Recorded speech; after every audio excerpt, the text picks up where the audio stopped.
सीधा, ये तो टेढ़ा बनोगे तो वो टेढ़ा आगे घुमाएगा बार बार जे रंडे में। ध्यान रखना, टाइम ज़्यादा नहीं है। अच्छा जी, एक भक्त ने कहा जी, भक्ति करते हुए अब किसी से मिलने का मन नहीं करता और थकावट शरीर में बहुत रहती है, ये क्या कारण है?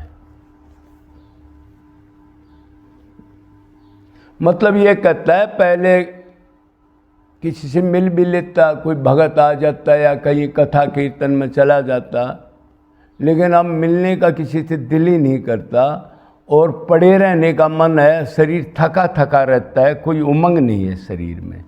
क्या ये भक्ति के लक्षण हैं या गलत लक्षण है? ये क्यों है?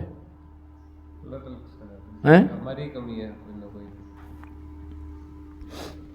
तो देखो भाई, जिस आदमी भक्ति है, एक तो प्रारब्ध के कर्म होते हैं, वो भगत को भी गुजरना पड़ता है, राक्षस को भी गुजरना पड़ता है, और नॉर्मल आदमी जो धर्म पाप दोनों करता है, रजोगुणी, सतोगुणी, तमोगुणी, रजोगुणी भक्ति में है, उनको सबको प्रारब्ध शरीर का कष्ट आता है, वो किसी प्रकार से आ सकता है। लेकिन एक प्रकार से ये आपकी चीज़ ठीक है, अगर आपको पूर्ण ज्ञान लेकर भक्ति भगवान ही चाहिए, वो ज्ञान आपको पूर्ण है, तो ये चांसेस भगत में भी आते हैं। क्यों? जब सात्विक भाव का उद्रेक होता है और जब भगवान बुद्धि योग देता है और उसको बचाने के लिए आगे ले जाना चाहता है, ये माया ना घेरे, तो उसमें बैठ के वो ऐसी क्रिया करा देता है, कोई बात करेगा, फालतू बात करेगा, तेरे पास आएगा तो तेरा टाइम बर्बाद करेगा। क्यों? भगवान को चाहने वाले तो साधु संतों में 1 लाख में 2-4 मिलेंगे, तो नॉर्मल तो क्या होगा, उसको ही चाहे रोने वाला, दर्द वाला, कठिन है निरंतर मिलने वाला। तो एक हिसाब से ये ठीक है। अगर आपके पास कोई फ़ोन आए या कोई मिलने आए और आप ये सोचे रहे वही सिर दर्द करेगा, इधर उधर की बात करेगा, झूठ तूफान चापलूसी करेगा, बनावटी बात करेगा, अब मन नहीं करता, छोड़ो यार। लेकिन चिंतन होना चाहिए, ये नहीं है कि उसको भी छोड़ दे, संसार का चिंतन करे। तो उस हिसाब से तो ये भाव ठीक है भगवान की तरफ जाने के लिए। अब भगवान सबसे उदासीन कर दे, उदासीन सबसे करने के बाद तो वो मन उधर से हटता हटता फिर पावर से लगेगा नहीं इधर, और जब औरों में वो ऊर्जा दे रखी है तो पावर में भगवान में क्या लगेगा। और भगत के अंदर 8 सात्विक भाव का उद्रेक होता है, उसके बगैर अंतकरण शुद्ध होता नहीं। कोई कितने हाथ पैर दो, कितने नियम कर लो, भगवान ने कहा अकने मसरू गदगद हो जाए और आवाज़ बंद हो जाए, ऐसी बात, रोना नाचना, इस टाइप का रोंगटे खड़े होना, सबसे पहले रोंगटे खड़े होने का भाव आता है। मतलब बिजली सी लगे थोड़ी सी जब कोई सात्विक भाव सत्संग कीर्तन मिले। तो उसके बाद कभी कभी शरीर जड़ का भाव आता है। तीसरा भाव रोने का है, जो सबसे श्रेष्ठ है, जिससे अंतकरण जल्दी शुद्ध होता है। और फिर आगे आदमी जाता है तो उन भावों के अंदर रोना नाचना और किसी की परवाह ना करना, कोई देख रहा है अच्छा कहेगा बुरा, उसको कोई लेना देना नहीं, क्यों? वो भाव में है। जब भगवान का प्रेम मिलता है तो इन चीज़ों से उसका कोई लेना देना नहीं होता। और फिर लास्ट भाव है मूर्छा का, उससे आगे सात्विक भाव कोई नहीं होता। मूर्छा का मतलब क्यों होता है, मूर्छा क्यों आती है? ये रोना हो या कंपन हो या कोई ये हो, ये जब भगवत प्रेम आत्मा उससे टच आती है ध्यान लगा के, या ऐसा एटमॉस्फेयर मिलेगा आपको प्रेमियों का, कोई कीर्तन भजन हो रहा हो, तब वो आत्मा उस भाव को प्राप्त करके भगवान की तरफ खिंचती है। क्यों? माहौल मिल गया ना, उसका प्रेमी मिल गए। या एकला भी हो, अगर ज़्यादा ऊंचा भाव हो तो एकला भी एकदम झाल उठेगी। वो कब उठ जाए कोई पता नहीं। 1 घंटे में उठ जाए, 2 दिन ना उठे, 4 दिन ना उठे, और 1 दिन में 4 बार वो भाव आ जाए, तो उस टाइम पर जब वो झटके लगते हैं तो ये प्रकृति का शरीर है। शरीर तो दिव्य है नहीं हमारा, अभी मन ही दिव्य नहीं हुआ है।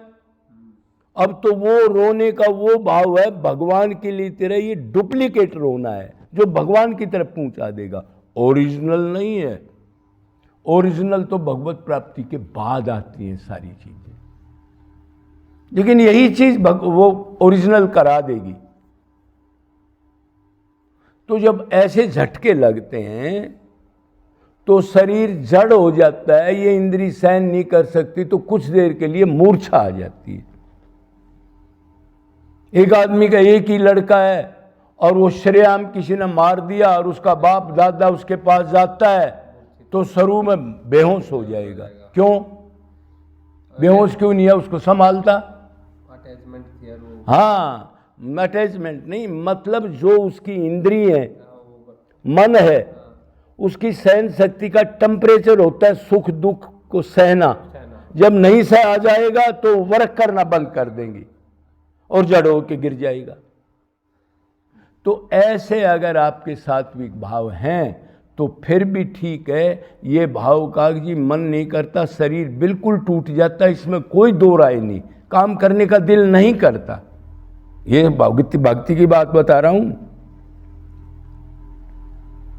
और वो जो अपने पिछले भाव हैं, अंतकरण की जो गंदगी वो रिलीज हो रही है।